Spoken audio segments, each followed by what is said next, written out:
एक हीरा जिसे लोग मानते हैं श्रापित। दुनिया का सबसे चर्चित हीरा कोहिनूर को ना तो कभी खरीदा गया और ना ही किसी ने बेचा। इसे या तो युद्ध में जीता गया या फिर किसी ने किसी को तोहफे के रूप में दिया। कहा जाता है कि कोहिनूर एक श्रापित हीरा है। क्या है इस हीरा से जुड़ा श्राप और कैसा था इसका सफर, जिसमें भारत का कोहिनूर विभिन्न शासक के पास से होते हुए इंग्लैंड पहुंच गया। चलिए जानते हैं कोहिनूर हीरा से जुड़ी कुछ खास बातों को। नमस्कार, आप देख रहे हैं ठाकुर गुरुकुल यूट्यूब चैनल।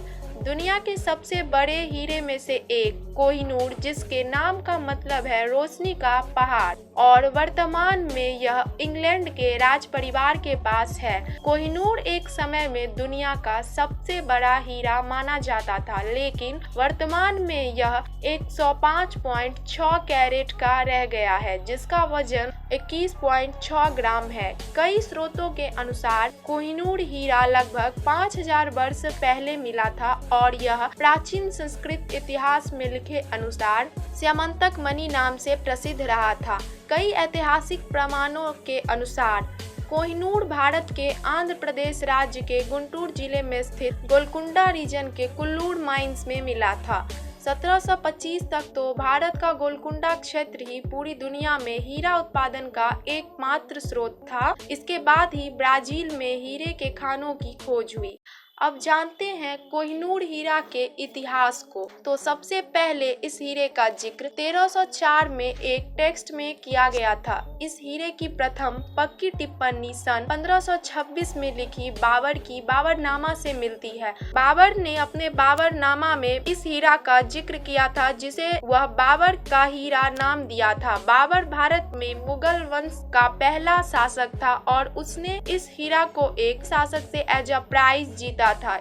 इसके बाद कोहिनूर मुगल शासक हुमायूं, अकबर और जहांगीर के पास से ट्रांसफर होते हुए शाहजहां के पास पहुंचा, जिसे उसने मयूर सिंहासन में जड़वाया था। पीकॉक थ्रोन यानी मयूर सिंहासन करीब 7 साल में बनकर तैयार हुआ। इसे बनाने के लिए शाहजहां ने सैकड़ों हीरे, मोती, मानिक और 1 लाख तोला सोना दिया था। कोहिनूर मुगलों के पास 1739 में हुए ईरानी शासक नादिर शाह के आक्रमण तक ही रहा। उसने आगरा व दिल्ली में भयंकर लूटपाट की। वह मयूर सिंहासन सहित कोहिनूर व अगाध संपत्ति लूटकर फारस ले गया। ऐसा कहा जाता है कि वह इतना सोना, चांदी, बेशकीमती रत्न लेकर गया था कि लूटे हुए खजाने को ले जाने के लिए करीब 700 हाथी, 4000 ऊंट और 12000 घोड़ों की आवश्यकता थी। नादिर शाह कोहिनूर को दिल्ली से लूटकर ईरान ले गया था। कई इतिहासकारों का कहना है कि इस हीरे को प्राप्त करने के पश्चात जब पहली बार नादिर शाह ने इसे देखा तो नादिर शाह के मुंह से अचानक निकल पड़ा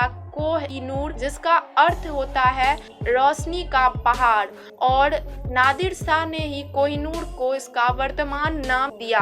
कोहिनूर का मूल्यांकन एक कथा से मिलता है, जिसमें नादिर शाह की रानी ने कहा था कि यदि कोई शक्तिशाली मानव 5 पत्थरों को चारों दिशाओं व ऊपर की ओर पूरी शक्ति सहित फेंके तो उनके बीच का खाली स्थान यदि सोना व रत्न मात्र से ही भरा जाए, उनके बराबर इसकी कीमत होगी। कोहिनूर के आगे की सफर की बात करें तो सन 1747 में नादिर शाह की हत्या के बाद यह अफगानिस्तान के जनरल अहमद शाह दुर्रानी, जिसे अहमद शाह अब्दाली के नाम से जाना जाता है, उसके हाथों में पहुंचा, जिसके बाद यह उसके सक्सेसर शुजा शाह को मिला और 1830 में अफगानिस्तान के शासक शुजा शाह को डिथ्रॉन कर दिया गया और वह किसी तरह कोहिनूर के साथ पंजाब पहुंचा और वहां के महाराजा रंजीत सिंह को यह हीरा भेंट किया। रंजीत सिंह, जिन्हें शेर-ए-पंजाब के नाम से जाना जाता है, उन्होंने शुजा शाह की हेल्प की थी फिर से थ्रोन को पाने में। 1839 में महाराजा रंजीत सिंह की मृत्यु के बाद हीरा उनके सक्सेसर को मिला।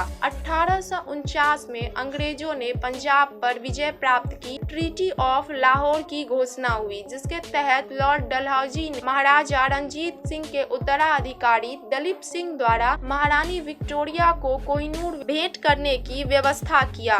हीरा 1850 में महारानी विक्टोरिया को सौंप दिया गया था। तब से कोहिनूर हीरा इंग्लैंड में ही है। 13 वर्षीय दलीप सिंह को इंग्लैंड भेज दिया गया वहां रहने के लिए। अब बात करते हैं उस श्राप की जिसके बारे में हमने वीडियो के शुरुआत में चर्चा की थी। दरअसल 1304 में लिखे गए टेक्स्ट में मेंशन था कि यह हीरा पुरुष स्वामियों का दुर्भाग्य व मृत्यु का कारण बनेगा। देखा जाए तो जो भी इस हीरा का मालिक बना उसके साथ कुछ अनहोनी जैसी घटना अवश्य हुई और कई हद तक कोहिनूर से जुड़ा यह श्राप सच होता दिखा। साथ ही उसी टेक्स्ट में यह भी लिखा था कि यह हीरा अगर किसी स्त्री के पास होगा तो उसके लिए सौभाग्य लेकर आएगा और शायद इसी वजह से कोहिनूर को इंग्लैंड की महारानी के ताज में जरवाया गया। 1947 में फ्रीडम मिलने के बाद भारत में कई बार कोहिनूर को वापस भारत लाने की बात उठी। एक और बात को लेकर चर्चा हुई कि महाराजा रणजीत सिंह अपनी मृत्यु शैया पर अपनी वसीयत में कोहिनूर को उड़ीसा के पुरी में स्थित प्रसिद्ध श्री जगन्नाथ मंदिर को दान देने को लिखा था, किंतु उनके अंतिम शब्दों के बारे में विवाद उठा और अंततः वह पूरा नहीं हो सका।